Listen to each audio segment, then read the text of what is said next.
Thanks, Derek, and thanks for attending. So, Wallbridge's Fenelon Gold has been a pretty exciting discovery story in the last year, and today I'll try to give you a sense for how our gold system is shaping up and what the plans are for this year. This photo already shows you a couple of the key features I think Fenelon has is that we really like about it is one, it's in a totally underexplored belt. We're in this swampland where historically there was not much chance for prospecting, so we think there's a lot of good blind discoveries to be made here.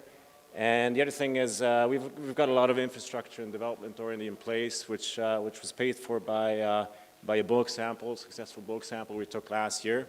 So we're really well set up for large programs here and also developing the project pretty quickly. Usual forward-looking statements. So a few highlights of the project. So we're located in Quebec, which obviously is one of the best jurisdictions to do business in and develop projects. We've got a robust exploration program on the way. We did 75,000 meters of drilling last year. We have a 100 to 120,000 meter program on the way this year, which is fully funded. Up to basically a year ago, most of the story was about this high-grade main Gavro zone, where we've seen these triple-digit gold grades over several meters, spectacular mineralization. And that's where we completed the bulk sample of close to 35,000 tons at 18.5 grams per ton. But really last year's exploration was what was very successful, discovering the larger gold system, which the Area 51 in Tabasco, which is mainly what I'm going to be talking about today. But that's basically where you can see some of these long intersections of 1.5 grams over more than 200 meters. And in the Tabasco, we've got these spectacular intersections of like 22 grams over 48 meters, 43 grams over 19 meters. So basically, these exploration results last year, attracted a lot of attention. Some supportive shareholders. Eric Sprott is close to 23% shareholder, and we just welcomed Kirkland Lake Gold in December as a strategic partner for the project, who came in for close to 10%. And we still have William Day Construction, for example, which is a Northern Ontario trucking construction company, which were actually the company that gave us the initial loan to buy Fenelon 3 years ago. So you can see the share price has really in the last year and a half increased tenfold on the back of these results. And we closed the year with about 57 million cash. And our program this year is about 36 million. So that gives us the flexibility to either accelerate the program if things are looking good, or we have actually quite a bit of funding for next year's program as well. So the board management changed a lot in the last couple of years. We strengthened it a lot, diversified it as we've become more of a gold explorer in Quebec. We added, for example, Brian Penny, who's here as well, our CFO. He used to be the CFO of Kinross, Western Goldfields, New Gold. And most recently, Tony Makuch, a KL Gold CEO, joined us, of course, as part of that placement that they made. So Quebec, Fenelon Gold is located in northern Quebec, in northern Abitibi. So we're about 75, 80 kilometers along strike from Detour Lake. This is basically very similar geology like you would see in the southern Abitibi, but like I said, this whole area is totally underexplored because we're all working undercover. There's about at least 20, 30 meters of overburden in this area. So exploration really only started in the 80s, 90s with airborne geophysics and then of course drilling. But otherwise, it's one of those typical east-west main breaks like you would see down there as well. So we acquired the project 3 years ago from Balmoral Resources, and since then we very rapidly pushed ahead the development side of things and also exploration. So up to now, we drilled about 100,000 meters in the 3 years combined. And I've talked about Quebec being a great jurisdiction. You can already see here how much better it's opened up than the Ontario side. There's excellent roads going right to the project. We're about 2 hours away from a few major towns, quite a few milling facilities as well in the area. There's a power line about 18 kilometers away from the project. So it's a very good infrastructure and a workforce and great place to be in. This is zooming in on the geology a little bit, just sort of emphasizing this east-west main first-order break. So Fenelon is located in a very, very nice orogenic gold setting. You're sort of in a flexure of the main break and in a pressure shadow of this pluton there, the Jeremy Pluton. Zooming in a bit more even, so onto the property.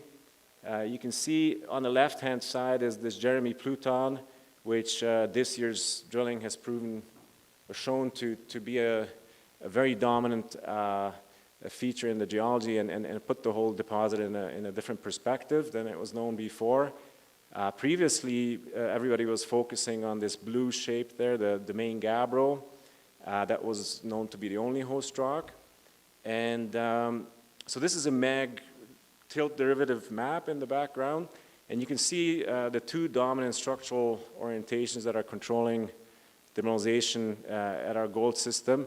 And I'll point out this mag low here that you can see coming off. So that's a secondary splay structure coming off of the main Sunday Lake deformation zone, which would be a bit south of the page.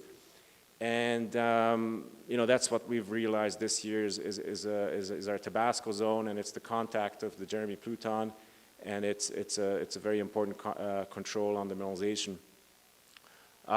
We control about 4 kilometers of strike length of this contact of the Jeremy Pluton, and even though most of the drilling is spent expanding the actual footprint of the deposit, as a proof of concept, we sort of stepped out 800 meters on another structural geophysical target and got very similar mineralization like we were seeing in Area 51. So we're quite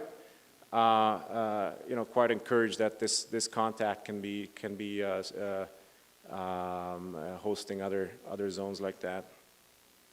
So just a cross section here. So again, historically, everybody focused on this main gabbro. This is where we took the bulk sample as well.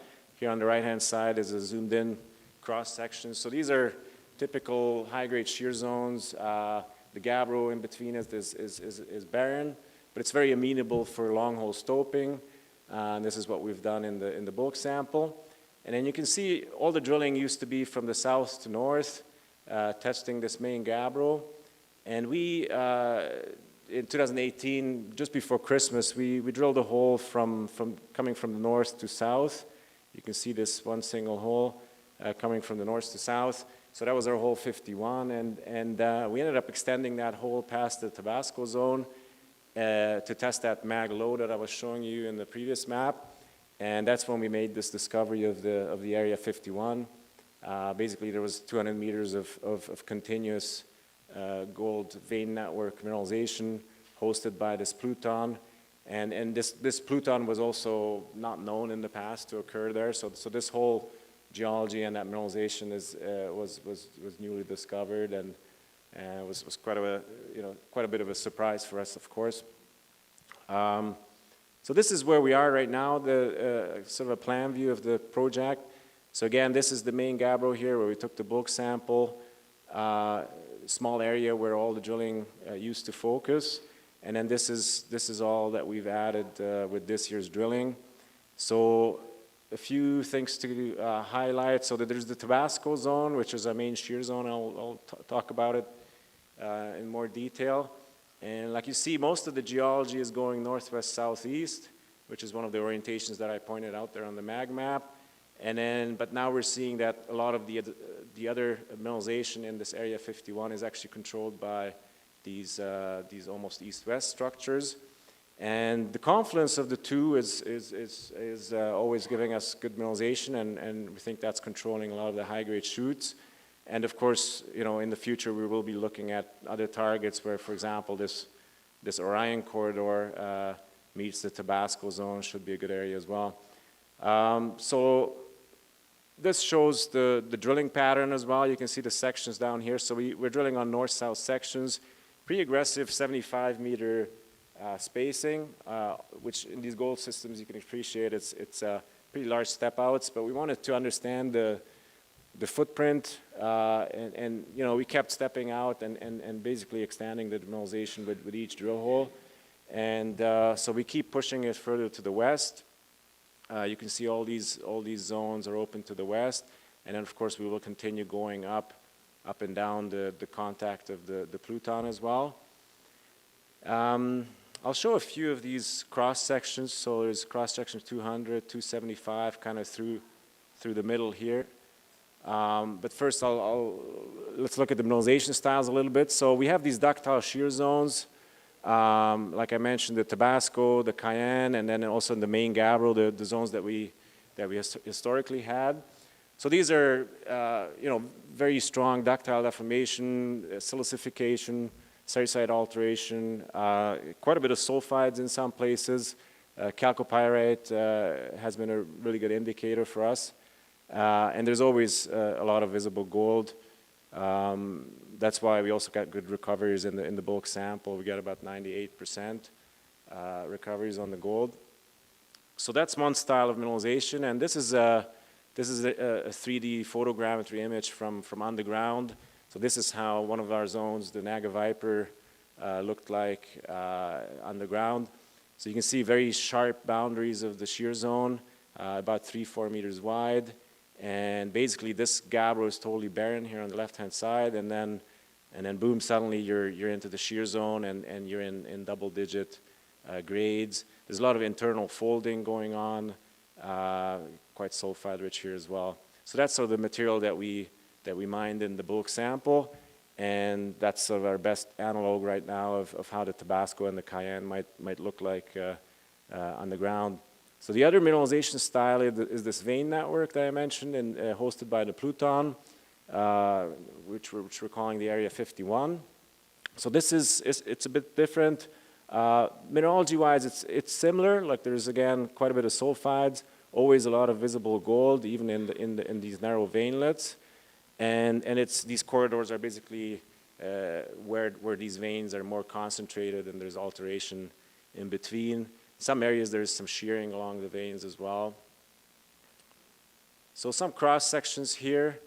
Again, looking west, so you can see here is the Pluton on the left-hand side. We got the main Gabbro dipping to the south, so it kind of forms a nice funnel shape. And so near surface, these sediments used to be pretty quiet. The Tabasco zone, it shows up sometimes as narrow, high-grade shear zone, sort of in that ductile environment, doesn't have room to blow out.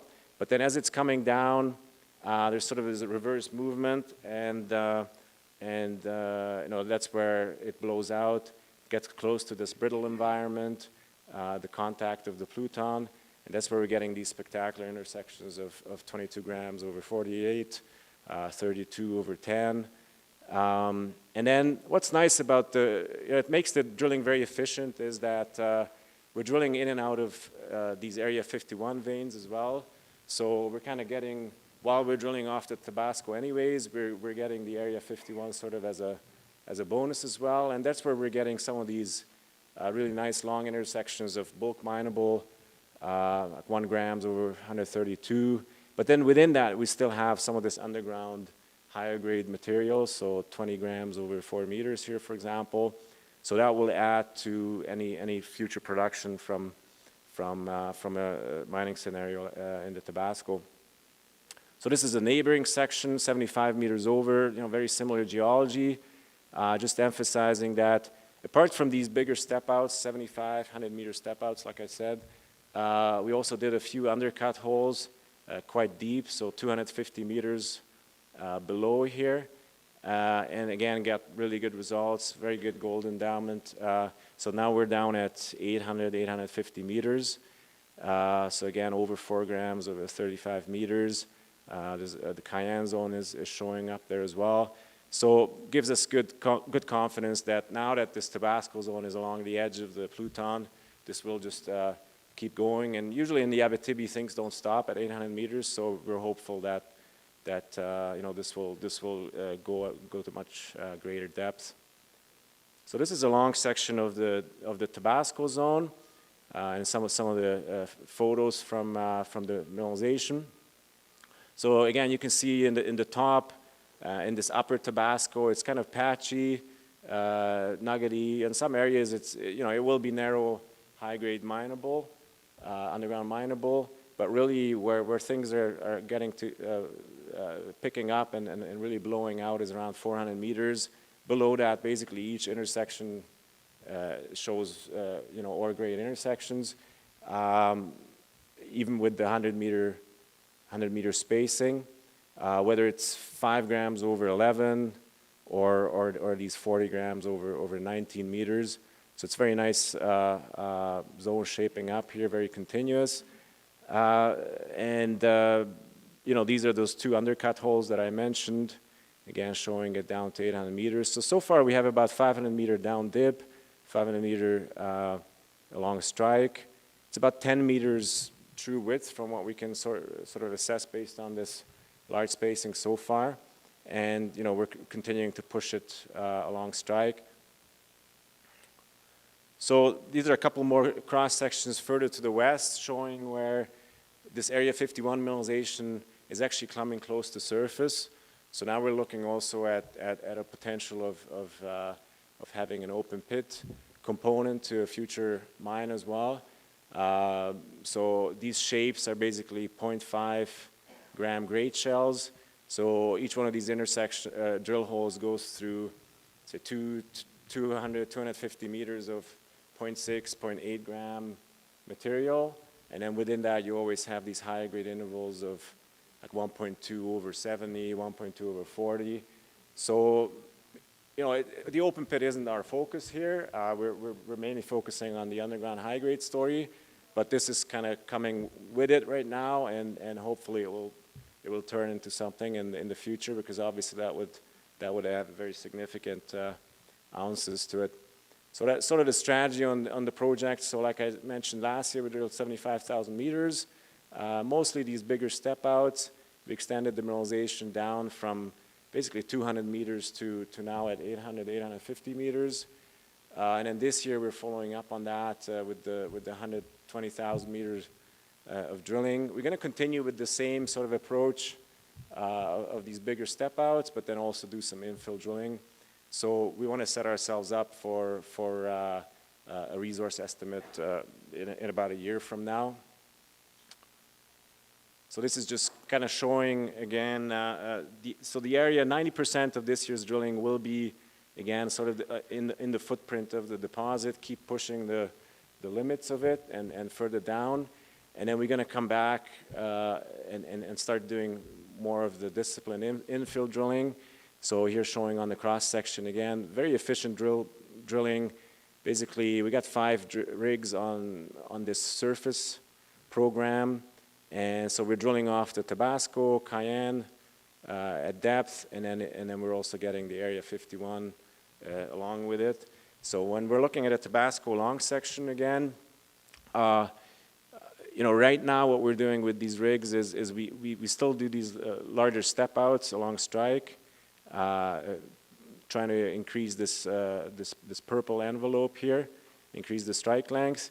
We will be doing 2 or 3 holes at greater depth, below 1 kilometer, just to prove up that this system does continue to extend, and hopefully end up with indicated resources down to about 750 meters with this year's program. So just to finish up, of course, the catalyst, obviously, a lot of drill results to come out. We're drilling about 10,000 meters a month with the 6 rigs. We have a lot of, in the background, we have a lot of permitting and studies on the way as well. We're doing a lot of metallurgy, environmental studies that will set us up for the economic studies next year or after. Some of you probably remember Wallbridge still from the nickel copper PGE days. We have a large number of assets in Sudbury, and we have a separate team focusing on that, actually trying to unlock the value there right now. Obviously, the market doesn't give us much value for those at the moment because all the attention is on Fenelon, but we believe there's really good assets there as well. So we're working on separating the two stories probably later this year.